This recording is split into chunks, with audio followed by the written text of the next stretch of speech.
किसानों के दलाल फिर से दिल्ली कूच कर रहे हैं। मैं किसानों का दलाल इसलिए कह रहा हूं क्योंकि ये असली किसान नहीं है। ये जो तथाकथित किसान नेता है ना, कोई 500 करोड़ का मालिक है, कोई 1000 करोड़ का मालिक है। किसी के पास 10 पेट्रोल पंप है, किसी के पास 20 पेट्रोल पंप है, किसी के पास बड़े बड़े फार्म हाउस है। तो ये किसान नहीं है, वास्तव में किसानों के दलाल है। ये किसानों के नाम पे पॉलिटिकल पार्टियों से दलाली करते हैं।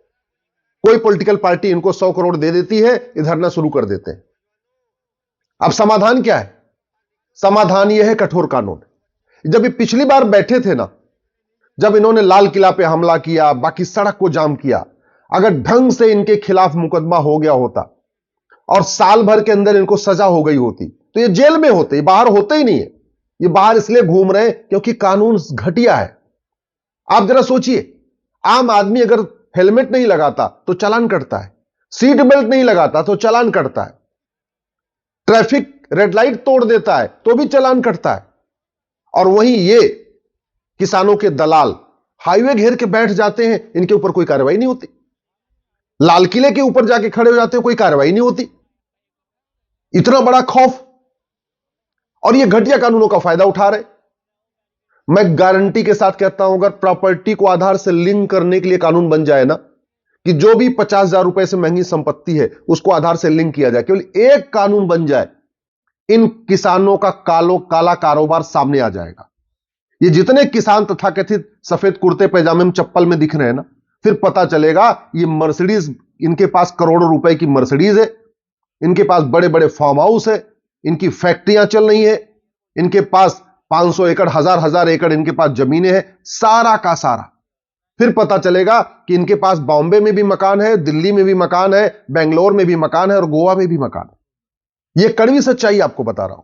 केवल प्रॉपर्टी को आधार से लिंक करने के लिए कानून बन जाए, फिर पता चलेगा इनके पास कितना काला धन है, इनके पास कितनी बेनामी संपत्ति है, इनके पास कितनी आयसरिक संपत्ति है। केवल भारत में पुलिस चार्टर लागू कर दिया जाए कि जो आदमी अवैध कार्य करेगा, कानून तोड़ेगा, 1 घंटे के अंदर एफआईआर होगी और 1 महीने के अंदर जांच पूरी होगी। और ये दुनिया के कई देशों में है। अरे कुछ दिन पहले ब्रिटेन के प्राइम मिनिस्टर ने सीट बेल्ट नहीं लगाई थी, पुलिस ने आके चालान कर दिया। पुलिस ने चालान कर दिया ब्रिटेन के प्राइम मिनिस्टर ऋषि सुनक का। हम उन देशों से सीख नहीं सकते क्या कि जो आदमी हाईवे जाम करेगा, सड़क जाम करेगा, लोगों को परेशान करेगा, सड़क में गड्ढा खोदेगा, सड़क को तोड़ेगा, उससे उसकी पैसा भी छीनेंगे, जो पब्लिक प्रॉपर्टी डैमेज होगी वो भी छीनेंगे और उसको जेल भी भेजेंगे। धरना प्रदर्शन के नाम पे आप ऐसे थोड़ी छोड़ सकते हैं कि कोई आदमी कुछ भी कर ले आके। और किसान आंदोलन की आड़ में खालिस्तानी भी कूच कर रहे हैं। वो कनाडा में बैठा हुआ जो खालिस्तानियों का नेता है, वहां से धमकी दे रहा है पन्नू कि सारे खालिस्तानी आगे बढ़ो। इसलिए मैं कह रहा हूं, ये किसान आंदोलन नहीं, ये पूरी तरीके से पॉलिटिकल पार्टियों द्वारा और अलगाववादियों द्वारा एक आयोजित कार्यक्रम है। चलो ये जो भी है, लेकिन ये तू मैं करने से नहीं रुकेगा, वीडियो शेयर करने से नहीं रुकेगा। भय बिन होय न प्रीत, सठे साठ्यम समाचरित। मैं प्रधानमंत्री से निवेदन करता हूं, प्रॉपर्टी को आधार से लिंक करने के लिए कानून बनाइए। पता तो चले ये किसान नेता हैं, ये किसानों के दलाल हैं, जनता को पता चलना चाहिए। पुलिस चार्टर लागू करिए, 1 घंटे के अंदर एफआईआर, 1 महीने के अंदर जांच। जुडिशियल चार्टर लागू करिए, 1 साल के अंदर फैसला, जस्टिस विद इन ईयर। और जिसके पास काला धन मिले, जिसके पास बेनामी संपत्ति मिले, उसको 100% प्रॉपर्टी जब्त करने के लिए कानून बनाइए। जिसके पास काला धन बेनामी संपत्ति मिले, उसकी नागरिकता खत्म करने के लिए कानून बनाइए। और जैसे दुनिया के कई देशों में भ्रष्टाचारियों को फांसी देने का कानून है, वो कानून बनाइए। प्रधानमंत्री जी, अगर आप शांति चाहते हैं, भारत में शांति बनी रहे, तो एक ही तरीका है, केवल और केवल कानूनों में बदलाव। 1861 का पुलिस एक्ट खत्म करिए, 1 नेशन 1 पुलिस कोड बनाइए। नार्को पॉलीग्राफ ब्रेन मैपिंग कानून बनाइए, आर्टिकल 20 में संशोधन करिए। ये प्रॉपर्टी को आधार से लिंक करने के लिए कानून बनाइए। भ्रष्टाचारियों की 100% प्रॉपर्टी जब्त करने, आजीवन कारावास देने, और नागरिकता खत्म करने के लिए कानून बनाइए। और सबसे ज्यादा जरूरी है, जुडिशियल चार्टर लागू करिए। 1 साल के अंदर मुकदमों का फैसला हो, यह अनिवार्य करिए। जब तक कानून नहीं बनेगा तब तक ये अलगाववादी, जिहादी, दलाल ये इकट्ठा होते रहेंगे। और ये जो आंदोलनजीवी बैठे हुए हैं ना, ये जो दिल्ली के तथाकथित खान मार्केट गैंग वाले, ये खान मार्केट गैंग वाले भी अरबपति हैं। ये जो चप्पल पहन के घूमते हैं, कई बार आपने देखा होगा, जो किसानों के बीच में आके एक प्रेस कॉन्फ्रेंस करते हैं, ये सब 5-5, 10-10 मकान के मालिक हैं। करते धरते कुछ नहीं है, इनकम कोई नहीं है, लेकिन प्रॉपर्टी खूब बना रहे दिल्ली में बैठे बैठे। और कैसे? कभी उस पॉलिटिकल पार्टी की इशारे पे काम करेंगे, कभी दूसरी पॉलिटिकल पार्टी की इशारे काम करेंगे, कभी तीसरी पॉलिटिकल पार्टी के इशारे काम करेंगे।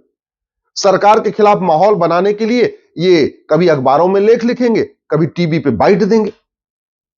तो ये जो अराजकता फैली है, इस अराजकता का एक ही इलाज है, 100 रुपए से बड़ी नोट बंद कर दिया जाए। मैं गारंटी के साथ कहता हूं, जिस दिन 100 रुपए से बड़ी नोट बंद हो जाएगी, आधी अराजकता ऐसे ही खत्म हो जाएगी। जिस दिन प्रॉपर्टी को आधार से लिंक करने के लिए कानून बना दिया, 1 नेशन 1 टैक्स लागू कर दिया, कैश लेन देन की लिमिट सेट कर दिया कि 5,000 रुपए से महंगे सामान को कैश खरीद ही नहीं सकते, कैश में खरीद ही नहीं सकते। ये जो तथाकथित नेता, अभिनेता, लेखक, बुद्धिजीवी इस किसान आंदोलन को समर्थक कर रहे हैं ना, ये सब कैश में मोटा कारोबार करते हैं, सब कैश में मोटा कारोबार करते हैं। 100 रुपए से बड़ी नोट बंद हो जाए, 5,000 रुपए से महंगे सामान का कैश लेन देन बंद हो जाए, प्रॉपर्टी को आधार से लिंक कर दिया जाए, 1 नेशन 1 टैक्स लागू कर दिया जाएगा। आपको सारा का सारा आपको डिजिटल ट्रांजैक्शन करना है। और जस्टिस विद इन ईयर लागू कर दिया जाए कि जिसके पास काला धन मिला, आयसरी संपत्ति मिली, बेनामी संपत्ति मिलेगी, उसका फैसला 1 साल में होगा। और भ्रष्टाचारियों की 100% प्रॉपर्टी जब्त होगी, भ्रष्टाचारियों की नागरिकता खत्म होगी। सिटीजनशिप खत्म करना सबसे इंपॉर्टेंट है। भ्रष्टाचारियों को आजीवन कारावास, फांसी का कानून, फांसी देंगे। मैं गारंटी के साथ कहता हूं ना, ये जो कभी इसके नाम पे, कभी उसके नाम पे, कभी उनके इशारे पे, कभी उनके इशारे पे, कभी कनाडा से पैसा मिल गया तो आंदोलन शुरू कर देंगे, कभी अमेरिका से पैसा मिल गया तो आंदोलन शुरू कर देंगे, कभी खाड़ी देशों से पैसा आ गया तो आंदोलन शुरू कर देंगे। ये सारे पत्थरबाज आंदोलन जीवी ना, ये सारे के सारे ठिकाने लग जाएंगे, सारे जेल में सड़ेंगे। ये बाहर इसलिए घूम रहे हैं, ये पॉलिटिकल पार्टियों के दलाल इसलिए बाहर घूम रहे हैं क्योंकि हमारा कानून घटिया है, हमारी न्यायिक व्यवस्था सड़ चुकी है। और फेसबुक पे शेयर करने से, ट्विटर पे ट्रेंडिंग करने से यह अराजकता खत्म नहीं होगी। अराजकता खत्म होगी सठे साठम समाचरित, इस सिद्धांत के अनुसार जब कानून होगा। अब भगवान श्री राम ने बोला, भय बिन होय न प्रीत। ये जो पॉलिटिकल पार्टियों के दलाल हैं, इनको भय नहीं है।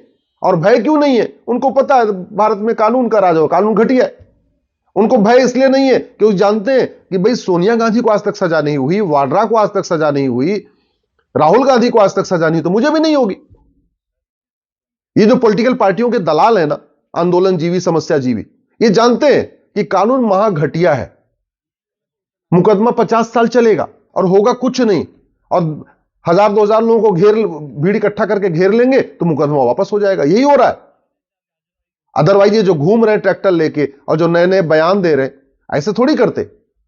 सड़क को खोद देना, हाईवे जाम कर देना, दिल्ली के आसपास जो लोग रहते हैं उनकी जिंदगी नरक हो जाती है हाईवे जाम होने के कारण। तो समाधान इसका क्या है? आप लोगों से मैं रिक्वेस्ट करता हूं, प्लीज दल गुलामी छोड़ दीजिए, जातियों के आधार पर बंटना छोड़ दीजिए, भाषा के आधार पर बंटना छोड़ दीजिए, पॉलिटिकल पार्टियों की गुलामी करना छोड़ दीजिए। अपने 4000 5000 फेसबुक फ्रेंड बनाइए, हर समस्या का मूल कारण लिखिए, अस्थायी समाधान लिखिए। नहीं तो ये नेता, अभिनेता, लेखक, बुद्धिजीवी, पत्रकार, कलमकार कभी गांधीवाद की बात करेंगे, कभी समाजवाद की बात करेंगे, कभी अंबेडकरवाद की बात करेंगे, पेरियारवाद की बात करेंगे। ऐसे नए नए जुमले देते रहेंगे, आप उसी जुमले में फंसे रहेंगे। न भ्रष्टाचार कम होगा, न अपराध कम होगा, न अराजकता कम होगी।